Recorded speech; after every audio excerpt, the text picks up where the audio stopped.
இப்போ இது என்ன நடக்க போகுதுங்கிறத மாத்திரம் நான் சொல்லிட்டு முடிச்சிடுறேன், கவனிங்க. இப்போ மேபி 2 முக்கியமான காரியம் நடக்கும். ஒன்று, இந்த எருசலேமை 2ஆ பிரிக்க சொல்றாங்க. எருசலேமை 2ஆ, ஓல்டு சிட்டி நியூ சிட்டி அப்படின்னு பிரிக்க சொல்றாங்க. ஓல்டு சிட்டிங்கிறது இந்த தேவாலயம் இருக்கிற இடம், அந்த மாஸ்க் இருக்கிற இடம். அதை பிரிச்சு பாலஸ்தீனர் கையில கொடுக்க சொல்றாங்க. நியூ சிட்டி டெல் அவிவ் அந்த பகுதியை யார் கையில கொடுக்க சொல்றாங்க? இஸ்ரவேல் கையில கொடுக்க சொல்றாங்க. இதுக்கு பேரு 2 ஸ்டேட் சொல்யூஷன் பேரு. இந்த ரெசல்யூஷன் பேர் என்னது? 2 ஸ்டேட் சொல்யூஷன். இது ஏற்கனவே ஐநா சபையில தீர்மானமாக போடப்பட்டிருக்கிறது. எல்லா நாடுகளும் இதை ஆதரிக்கிறது. இப்ப கூட நான் சொல்றது, இது ஜூன் மாசம், இந்த மாசம் கூட நார்வே, ஸ்வீடன் போன்ற நாடுகள் இதுக்கு ஆதரவு தெரிவிச்சிருக்குது. அதனால இஸ்ரேல் தன்னுடைய எம்பசிக்காரங்களை எல்லாம் திருப்பி என்ன பண்ணிருச்சு, அங்கிருந்து கூப்பிட்டுருச்சு. சோ இப்ப இவங்க எல்லாம் சேர்ந்து இதை 2ஆ பிரிக்க சொல்வாங்க. சகரியா 12:3-4 பூமியின் ஜனங்கள் எல்லாரும் எருசலேமுக்கு விரோதமாக கூடிக்கொள்வார்கள், அப்படிதானே இருக்குது. இப்ப கூடிக்கொள்வாங்க. இந்த யுத்தம் உச்சத்துக்கு போகும். அதுல 2 காரியம் நடக்கும். ட்ரம்ப் பிரிக்க மாட்டார், கொடுக்க மாட்டேன்னு சொல்வாரு.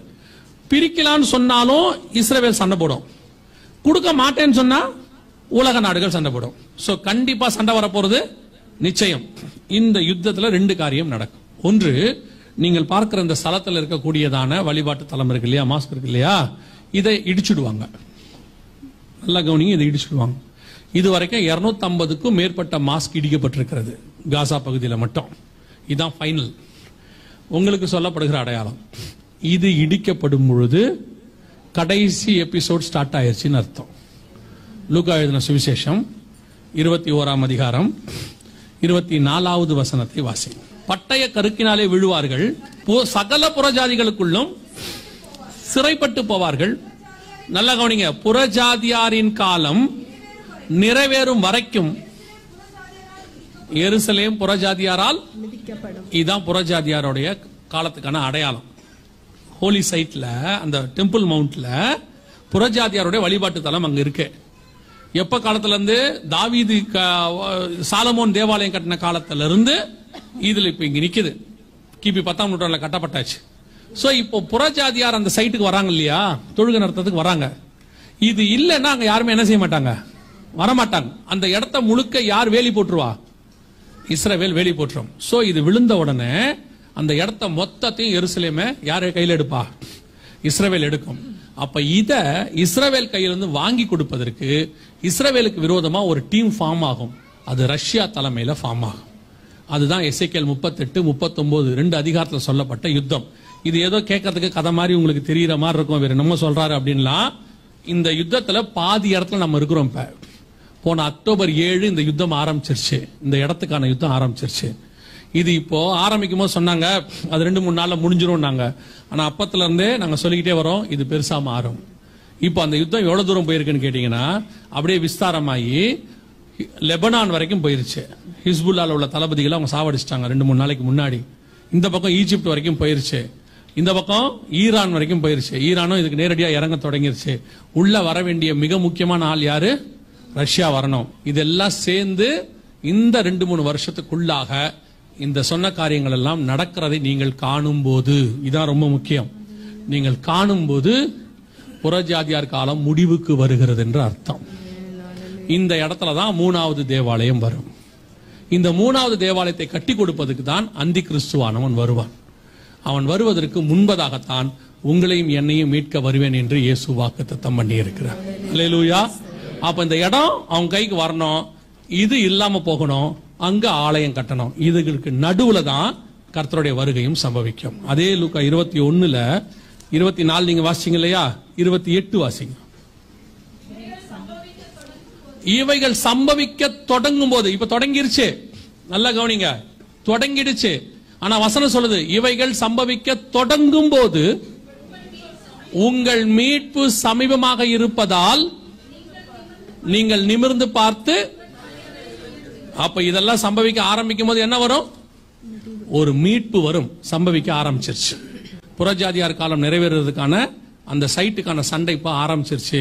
வெளியே ஆரம்பிச்ச சண்டை கொஞ்சம் கொஞ்சமா எருசலேமுக்குள்ள வந்து, ஃபர்ஸ்ட் இஸ்ரவேல் பார்டர்ல ஆரம்பிச்சிச்சு, எருசலேமுக்குள்ள வந்துச்சு. எருசலேம்ல இருந்து இப்ப எங்க வந்துருச்சு? தேவாலயம் இருக்கிற இடத்துக்கு வந்துருச்சு. இனி காலம் கண்டிப்பாக செல்லாது. வேதத்தில் சொன்ன அத்தனை தீர்க்க தரிசனங்களும் நம் கண்களுக்கு முன்பாக, எருசலேம் சண்டை 1948 நம்ம தாத்தாக்கள் காலம், இஸ்ரவேல் சண்டை, எருசலேம் சண்டை 1967 நம்ம அப்பாக்கள் காலம், இப்ப தேவாலயத்துக்கான சண்டை நம்முடைய காலம். அந்த ரெண்டையும் அவர்கள் கையில் கொடுத்த ஆண்டவர் இதையும் அவர்கள் கையில் தான் கொடுக்க போகிறார். இது விழுந்தாதான் இந்த 3வது தேவாலயம் வரும். அதை தான் அந்தி கிறிஸ்து கட்டி கொடுக்கிறவனாக வருவான். அவைகள் சம்பவிக்க தொடங்கும் போதுதான் நம்முடைய மீட்பு இருக்கிறதாக வேதம் சொல்லுது. இந்த இடத்துக்கோ இங்க வரப்போற தேவாலயத்துக்கோ நமக்கும் எந்த சம்பந்தமும் கிடையாது.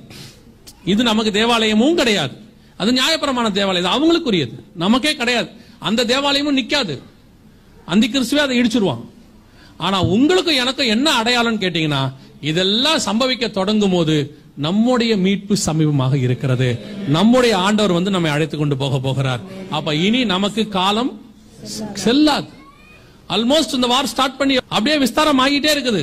இதுல உள்ள ரஷ்யா நுழையணும். ஒரே ஒரு நாடு, எசேக்கியேல் 38ஆம் அதிகாரம் 2-3-5 வசனம் வரைக்கும் வாசிச்சு பாருங்க. அங்க சொன்ன நாடுகள் எல்லாம் உள்ள வந்துருச்சு. அதுல உள்ள வர வேண்டிய ஒரே ஒரு நாடு ரஷ்யா மட்டும்தான். இப்ப எல்லாம் உள்ள வர தொடங்கிருச்சு. எப்போ இந்த 2 சம்பவத்தை நீங்க பாக்குறீங்களோ, ரஷ்யா உள்ள வர்றதையும் பாப்பீங்க, இந்த இடம் காலியாகிறதையும் பாப்பீங்க.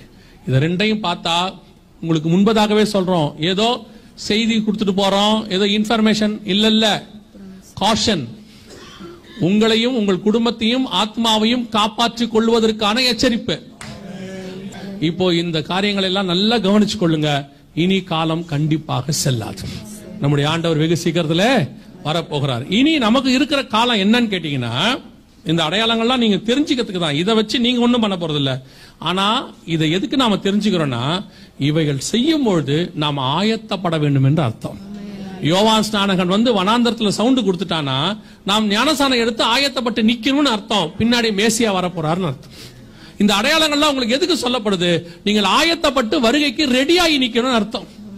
இயேசு கிறிஸ்துவின் ரத்தத்தினாலே பாவ மன்னிப்பு கழுவப்பட்டு, அவருடைய ரத்தத்தாலே பரிசுத்தமாகி, பிதா குமாரன் பரிசுத்தாவின் நாமத்தினாலே தண்ணீர்ல மூழ்கி ஞானசானம் எடுத்து பரிசுத்தாவின் அபிஷேகத்தை பெற்று வேறுபாடுள்ள வாழ்க்கையை நீங்கள் வாழ தொடங்கி, எப்ப இயேசு வருவார் என்று காத்திருக்கிற அனுபவத்துக்கு நீங்க வரணும். இது அதுக்கான நேரம் மட்டும்தான். எலிசா சொல்ற மாதிரி இது தோப்புகளையும் துறவுகளையும் வாங்குகிற காலம் அல்ல. இது கிறிஸ்துவை சந்திப்பதற்கு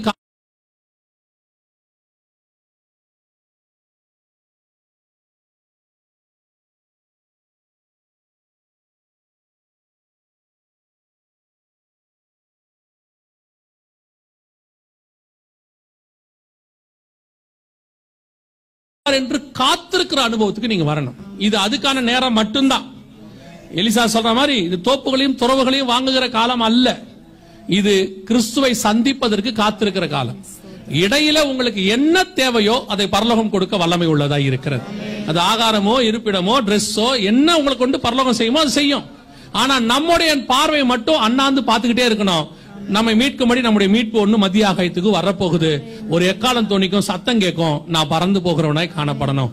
அந்த கடைசி சான்ஸ்ல தான் நீங்கள் நான் இருக்கிறோம். ஃபைனல் வார் ஸ்டார்ட் ஆயிருச்சு. வருகைக்கு முன்னாடி நடக்க வேண்டிய வார்.